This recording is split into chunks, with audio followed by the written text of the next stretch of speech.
최원현이라는 수필가가 쓴 오렌지색 모자를 쓴 도시라는 책에 이런 글이 있습니다. 선물이란 말처럼 가슴을 설레게 하는 말도 드물 것이다. 남에게 주어버리는 것임에도 한없이 기쁘고 내가 받으면 더없이 행복해지는 것이 선물이다. 주는 사람 우선이 아니라 받을 사람 우선으로 정하는 것이 선물이고 내가 가장 소중히 여기는 것, 정성으로 마련하여 건너는 것이 선물이다. 어쩌면 세상에서 가장 아름다운 빛은 내 사랑하는 마음, 내 고마운 마음을 다른 사람에게 전하는 마음이 아닐까. 제가 이 선물이라는 이 글을 읽어드린 것은 지금 우리가 성탄절, 구주 예수님의 탄생을 우리가 준비하면서 대림절을 보내고 있지 않습니까? 구주 예수님께서 이 땅에 오셨다는 것이 우리에게 무슨 의미가 있습니까? 그것은 하나님께서 우리 인류에게 선물을 주셨다는 것입니다. 그 선물 중에 가장 기쁨이 되는 것, 가장 고귀한 선물을 우리에게 주셨다는 것입니다. 그 선물의 내용은 바로 구주 예수님, 임마누엘 하신 예수님이신 것입니다. 오늘 본문을 보면 누가복음 2장 말씀을 보았는데요. 2000년 전 예수님의 탄생이 이루어진 역사의 현장이 나와 있습니다. 이스라엘의 작은 마을 베들레헴 어느 마구간에서 아기 예수님이 탄생한 것입니다. 오늘 본문 1절을 보면 그 역사적 배경이 기록되어 있죠. 그때에 가이사 아구스도가 영을 내려 천하로 다 호적하라 하였으니, 가이사라는 말은 로마 황제 칭호입니다. 그러니까 로마 황제 아우구스투스라는 황제입니다. 로마 제국의 초대 황제인데요. 그 사람의 본 이름은 옥타비아누스라는 이름입니다. 그가 천하 로마 전역에 호정령을 내렸다는 것입니다. 지금으로 말하면 인구 센서스 조사를 하도록 했다는 것이죠. 그런데 그 호정령 때문에 어떤 일이 일어나고 있는가 하면 4절에서 5절 말씀을 보겠습니다. 4절에서 5절 말씀. 요셉도 다윗의 집 족속이므로 갈릴리 나사렛 동네에서 유대를 향하여 베들레헴이라는 다윗의 동네로 갔다는 것이에요. 5절. 그 약혼한 마리아와 함께 호적하러 올라가니 마리아가 이미 잉태되었더라. 그 호적하러 가기 전부터 아이를 몸에 배고 있었다는 것입니다. 그 당시 요셉과 마리아는 갈릴리 나사렛에서 살고 있었습니다. 갈릴리 나사렛은 이스라엘 북쪽 지방의 산골 마을입니다. 그리고 이 호적하러 가게 된 이 남쪽 유다 지방의 이 베들레헴은 저 아래쪽에 있습니다. 그러니까 여러분 이스라엘 나라는 항상 북쪽은 갈릴리 지역, 중간은 사마리아 지역, 제일 밑은 유대 지역 이렇게 나눠집니다. 그런데 가장 북쪽에 있는 갈릴리 그 나사렛에서 살고 있었던 요셉과 마리아가 그 호적을 하러 가장 남쪽에 있는 유대 지방 베들레헴을 향해 나아갔다는 것입니다. 그런데 이때 약혼자인 마리아가 이미 잉태되어 이제 만삭이 차가고 있는 상황이었어요. 여러분, 그 호정령이 없었다면 이 갈릴리 나사렛에서 저쪽 유대 지방 그 베들레헴까지 그 거리가 한 145km가 돼요. 145km. 이 먼 길을 가야 할 이유가 없었습니다. 그런데 이 요셉이 다윗 가문의 후손이었기 때문에 다윗이 베들레헴에서 태어난 것이 그 원적이지 않습니까? 그래서 원적 고향으로 가서 등록해야 했던 것입니다. 하여튼 이렇게 해서 만삭인 마리아가 베들레헴으로 갔는데 그곳에 머무는 동안 해산하게 되었습니다. 오늘 6절과 7절 말씀도 제가 읽겠습니다. 6절 거기 보면 거기 있을 그때 해산할 날이 차서 첫 아들을 낳아 강보에 싸서 그 위에 누웠으니, 그 베들레헴에 도착했을 때 해산할 날이 찼다는 것입니다. 첫 아기를 낳아 강보에 쌌다는, 강보는 포대기를 말합니다. 우리 표준세 번역 또 공동원에 보면 포대기에 쌌다. 우리 어렸을 때 우리 아이들 포대기에 싸가지고 안고 다니고 또 포대기 싸가지고 업고 다니고 그랬죠. 저도 어렸을 때 포대기로 내 동생 업고 다녔던 적이 있습니다. 네. 그리고 구유에 누웠으니 할 때 이 구유는 가축의 먹이를 담아주는 그릇을 구유라고 말합니다. 가축을 이렇게 가축의 먹이를 담아줄 때, 우리 가장 비근한 예로 우리 개, 강아지들 먹는 개밥그릇 있잖아요. 그것도 있고 또 말이나 또 우리 그런 가축들이 먹는, 소들이 먹는 그런 구유가 있었는데 거기에 누웠다는 것입니다. 여러분, 이 베들레헴 마हु간에서 구주 예수님이 탄생하셨다는 거죠. 그런데 이 구주 예수님의 탄생은 주전 700년 전 미가 선지자가 예언했던 바입니다. 미가서 5장 2절에 보면 베들레헴 에브라다야 너는 유다 족속 중에 작을지라도 이스라엘을 다스릴 자가 내게서 내게로 나올 것이다. 그의 근본은 상고의 영혼에 있느니라. 이 말씀도 신비로운 말이죠. 그 이스라엘 다스릴 자가 내게 나올 텐데 그는 아득한 옛날 태초부터 계신 분이시다, 그런 뜻이에요. 여러분, 예수님이 태어난 그 장소를 잘 생각해 보면 정말 신기하고 놀랍습니다. 그 하나님께서 구주 예수님이 태어날 장소와 타이밍을 절묘하게 맞춘 것을 보면 하나님의 놀라운 섭리가 그곳에 있었던 것입니다. 예를 들어 지금 여기 보면 로마 황제가 호정령을 내렸는데 그 예수님의 육친의 아버지였던 요셉이 그냥 갈릴리 사람이었다면 거기서 그냥 호적을 했을 텐데, 저 유대 지방 베들레헴에 그곳에 온 적이 있었기 때문에 그곳으로 내려갔고 거기서 해산할 때가 돼서 아이를 낳았다는 것입니다. 바로 미가 선지자 예언의 말씀이 절묘하게 이루어졌던 것이죠. 이것은 전지전능하신 하나님께서 보이지 않는 손길로 그 황제 아우구스의 마음과 요셉의 삶을 이렇게 연결해서 인도하셨다는 것입니다. 자, 6절과 7절 말씀도 또 다시 한번 제가 보겠습니다. 거기는 유대 베들레헴 말입니다. 거기 있을 그때 해산할 날이 차서 첫 아들 낳아 강보에 사서 그 위에 누웠으니 이는 여관에 있을 곳이 없습니다. 여러분, 구주 예수님은 하나님의 아들이신데 그분이 어디서 태어났습니까?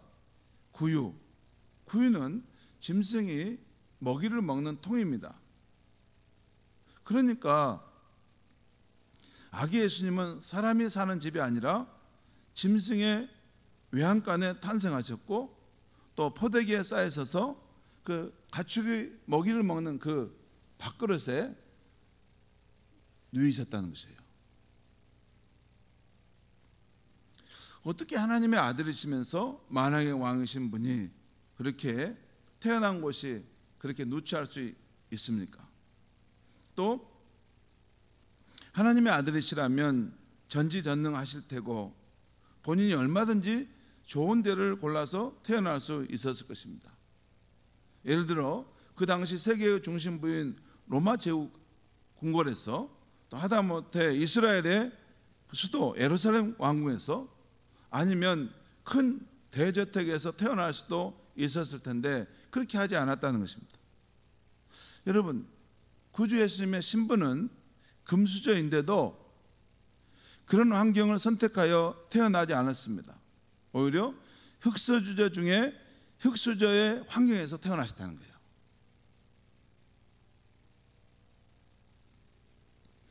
하나님의 아들은 작은 시골인 베들레헴 마옥간 구유에서 나신 것입니다. 여러분 한번 생각해 보시기 바랍니다. 어때서 존귀하신 하나님의 아들이 굳이 그런 데서 탄생하게 되었을까? 예수님께서 왜 그런 곳을 택하여 이 세상에 오셨을까? 그 자체가 메시지가 있습니다. 두 가지 정도 오늘 밤에 말씀드리는데, 첫 번째는 비천한 장소입니다. 예수님은 가장 높으시고 존귀한 분이십니다. 그런 분이 낮아지신 것이죠. 빌립보서 2장 6절에 그는 근본 하나님의 본체시나 하나님과 동등됨을 취할 것으로 여기지 아니하시고 오히려 자기를 비워 종의 형체를 가져 사람들과 같이 되셨다고 말씀합니다. 여러분, 왜 예수님께서 하나님과 본체일 만큼 그 영광을 가지신 분인데도 이 땅에 오실 때 가장 비천한 그러한 장소인, 어쩌면 가장 평범한 장소인 그곳에 태어나셨을까요? 여러분, 예수님이 왕의 모습이나 귀족의 모습으로 오셨다면 일반 백성들은 감히 접근하지 못했을 것입니다. 왕국에 나셨다면 왕족이나 측근들 일부만 접근할 수 있었을 거예요. 그런데 가장 가난한 목수의 집안, 작은 마을, 마국간, 말구유에서 나셨으므로 누구나 접근이 가능했던 것입니다. 여러분, 오늘 본문 누가복음 2장 8절 이후에 보면 목자들이 아기 예수님께 나와 경배를 드렸다는 그런 사실이 나오는데, 이것도 증거에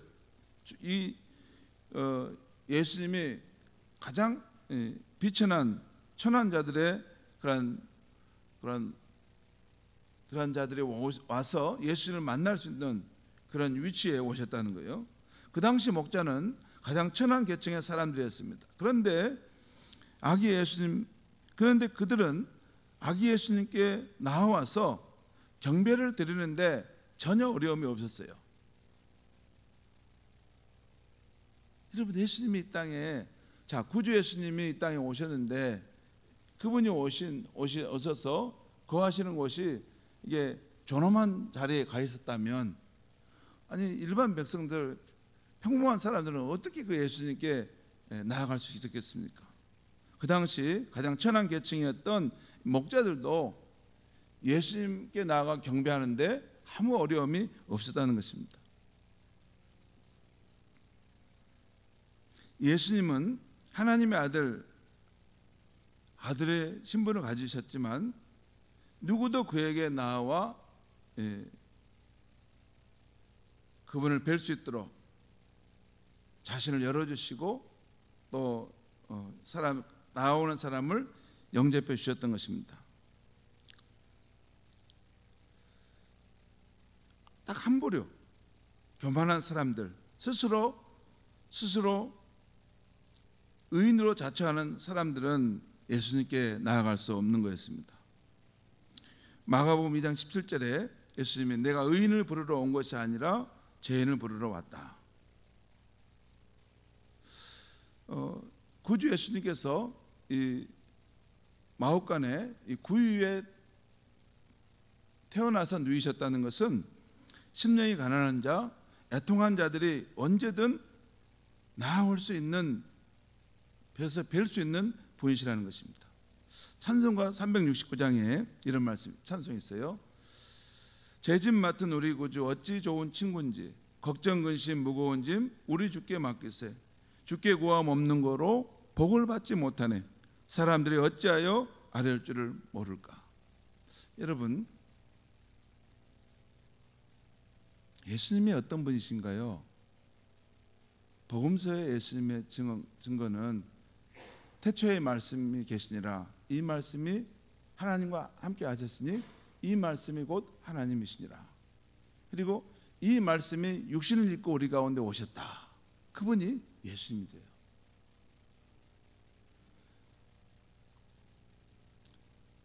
여러분, 예수님이 우리에게 이 땅에 태어나서 우리 가운데 오셨다는 것은 이것은 놀라운 사실입니다. 여러분, 구약 시대에 하나님은 자신을 나타내실 때, 현현하실 때 어떻게 했어요? 시내산에서 천둥과 번개 속에서 자신을 나타내셨죠. 그리고 광야에서는 구름 기둥, 불 기둥으로 나타내셨고, 또는 불로서 자신의 모습을 나타내시고, 또한 이 성막이나 성전에 이 쉐키나 그 구름의 형태로 자신의 임재를 나타냈어요. 그것이 보이지 않는 하나님을 만날 수 있는 길이었어요. 그런데 신약 시대에 들어와서 하나님은 자신의 모습을 드러내는데, 우리 예수님께서 사람의 몸을 입고 이 땅에 오셔서 사람들 사이에 거하시고 그들의 친구가 되시는 모습으로 우리 가운데 오셨다는 거예요. 여러분, 하나님이 사람의 몸을 입고 이 땅에 오시고 또 사람들의 친구가 되시고 또 그들 속에 사시다가 그들 위해 십자가 죽으시고 가셨다는 이 사실은 영원한 시간 속에서 딱 한 번 있는 것입니다. 영원한 시간 속에서 예수님이 이 땅에 사람의 몸을 입고 오시기 전에는 그런 일이 없었어요. 그러니까 하나님은 그렇게 할 수 없었던 것입니다. 그런데 하나님이신 분이 그렇게 사람의 몸을 입고 이 땅에 오신 그 예수 그리스도 안에서 우리는 사람의 친구로 찾아오신 예수, 또 우리의 삶 속에 함께 하신 예수, 우리의 인생의 그런 문제들과 함께 그것을 나눌 수 있는 하나님이신 분을 우리가 알게 된 것입니다. 예, 저만 굉장히 감동하는 것 같아요. 여러분, 여기 보면 그 학교 대학 시험도 이게 그 학교 커트라인이 높아가지고 들어가기 전에는 제발 한 번만 들어가게 해주세요, 붙여주게 해주세요, 한 번만 붙여주게, 회사 취업하는 것도 한 번만 회사 가게끔 해주세요. 그래가지고 막 그 회사 가려고 그 커트라인 높은 정말 들어가기 어려운 그 회사 가려고 막 사람 노력하잖아요. 근데 들어가고 나서는 그것이 별것이 아니고 아무것도 아닌 것처럼 생각하고 살아가잖아요. 여러분, 하나님이신 분이 보이지 않는 하나님이 이렇게 그 전에는 뭐 구름으로 또는 천둥과 번개로 불로서 이렇게 그렇게 현존하셨는데, 우리와 같은 육신을 가진 사람으로 우리 가운데 오셔서 사셨다. 또 그리고 우리들의 친구가 되어 주셨다. 그리고 또한 지금은 성령으로 우리 삶에 오셔서 예수님이 함께하고 계시다. 이것은 혁명적인 그런 하나님의 임재 방식의 변화입니다. 그것을 경험하는 것이 신약시대 성도들의 그런 축복된 삶인 것입니다. 지금 예수님이 그렇게 자기를 가장 낮추심으로써 누구든지 인생의 그런 어려움과 슬픔과 또 갈망이 있는 사람은 하나님이신 그분께 나와서 그분을 통해 구원함을 얻고 위로와 소망을 얻도록 사랑의 몸을 입고 우리 가운데 오셨다는 거예요. 두 번째, 예수님이 왜 하나님의 아들이 우리의 구원자로 이 땅에 오실 때 그 말구 위에 이렇게 태어나서 누이셨는가 하는 것은, 여러분이 그 예수님이 오셨던 그 장소, 그것은 가난과 공고함이 있는 곳이었습니다. 공고함, 고달픔이 있는 곳이었어요. 여러분, 세상에 아무리 가난해도 마ኅ간에 태어나는 아이가 어디 있습니까? 그만큼 예수님은 극한 가난 중에 오셨습니다. 뿐만 아니라 아기 예수님은 태어난 즉시부터 많은 어려움을, 숱한 어려움을 경험했어요.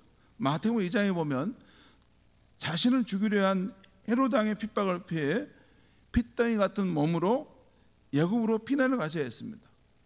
그리고 예수님은 가난한 목수의 아들로 사셨고, 육신의 아버지가 일찍 세상을 떠나므로 홀로 된 어머니와 많은 동생들의 생계를 책임지는 가장의 역할을 하게 되셨습니다. 그 인간이 겪는 공고한 삶의 여정을 다 겪으셨어요. 여러분, 예수님이 사셨던 이 갈릴리 나사렛 마을은 사실 그 당시 유대인들에게도 별로 기대가 되는 땅이 아니었어요. 나사렛에서 무슨 선한 것이 나겠느냐 할 만큼 정말 거기는 평범하고 또한 가난한 빈민들이 사는 곳이었습니다. 그곳에 그 가난한 목사의 아들로서 그 어머니를 모시고 동생들을 거느리면서 그 30대까지 생애 여정을 겪으셨어요. 그러니까 그 주변의 그런 삶의 그런 주변 사람들을 보면서 가난한 자, 슬퍼하는 자, 또 억눌린 자, 인생의 그런 여러 가지 문제로 공고함 가운데 처해 있는 사람들 예수님은 다 보셨고 또한 자신도 그런 상황에 놓였을 거예요. 아마 예수님이 우리 시대에 있었다면 예수님이 왕따도 당하시지 않았을까, 예수님이 구조조정도 당하지 않으셨을까 할 수 있을 만한 그런 상황 속에 예수님은 사셨던 것입니다. 마지막에는 사람들의 미움과 적의와 반대를 받아서 십자가의 죽음을 경험하고 무덤에 묻히기까지 하는 경험을 하셨던 것입니다. 한마디로 예수님은 우리 인간이 가질 수 있는 모든 체험들을 다 겪으셨던 것입니다. 히브리서 4장 15절은 우리에게 있는 대제사장 예수님은 우리의 연약함을 체휼하지 아니하는 자가 아니요 모든 일에 우리와 한결같이 시험을 받은 자로 되라고 했어요. 여기서 체휼이라는 단어가 중요한데, 체휼, 몸소 체험한다는 것입니다. 누가? 우리의 대제사장이신 예수님이 몸소 체험하셨다는 거예요. 예수님은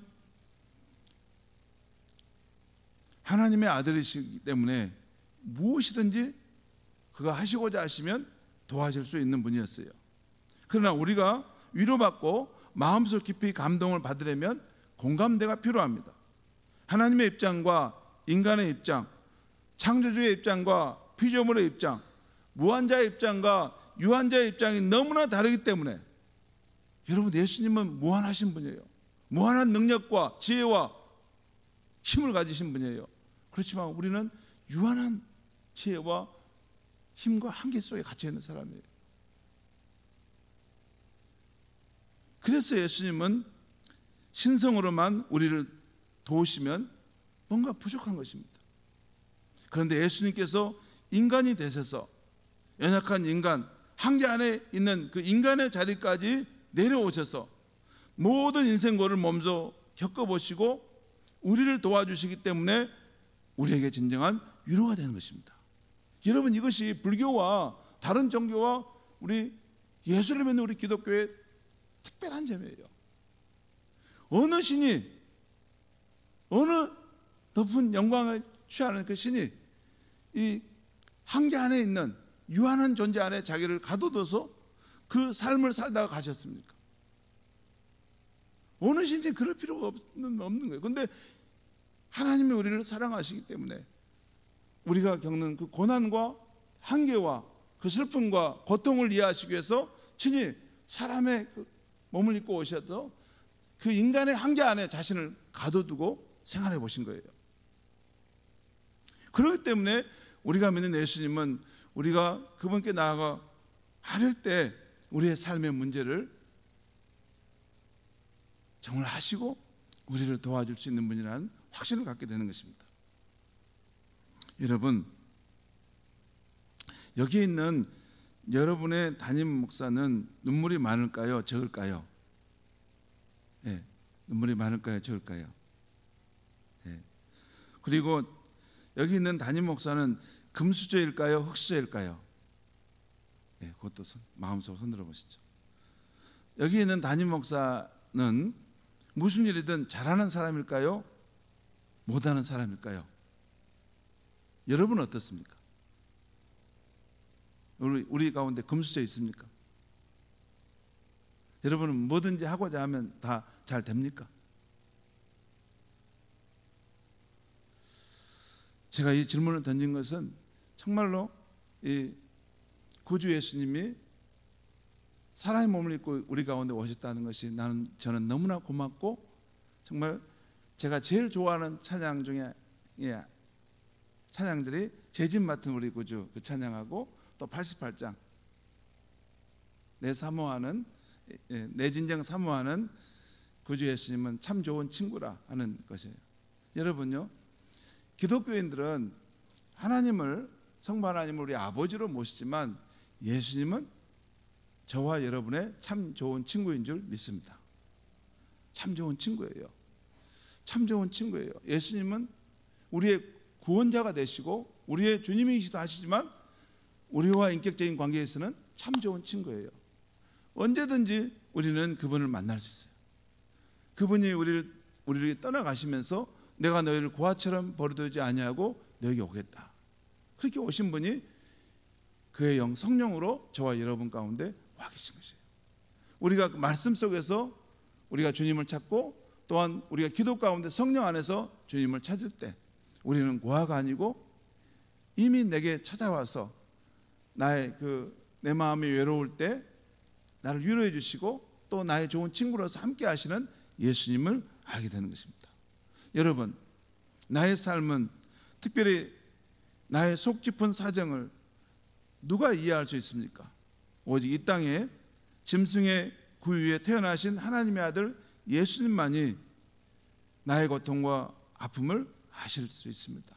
그리고 그 예수님이 지금도 우리의 어려움을 아시고 또 나를 위로하시기에 우리는 이 공고한 세상 속에서도 그분으로 인해서 위로와 소망을 가지고 살아가게 되는 줄 믿습니다. 기도하겠습니다. 하나님 아버지, 오늘 하나님이신 분이 이 땅에 사람의 몸을 입고 오신 것, 특별히 그것도 참 자신을 한계 안에 둔 것이지만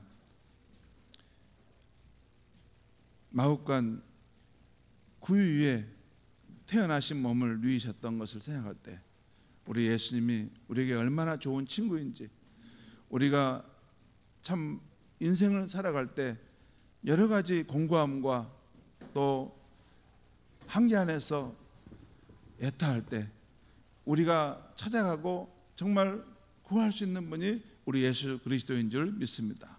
오늘도 예수님께서 우리 가운데 오셨는데 하나님께서 가장 좋은 선물로 그분을 우리에게 보내주셨고 또한 성령을 통해 우리 가운데 여전히 함께 하신다는 것을 믿고 간구할 때 오늘 이 밤에 기도하는 가운데 주의 성령을 체험하고 주님의 친구 되심을 깊이 경험할 수 있는 복된 밤이 되게 하여 주시옵소서. 예수님의 이름으로 기도합니다. 아멘.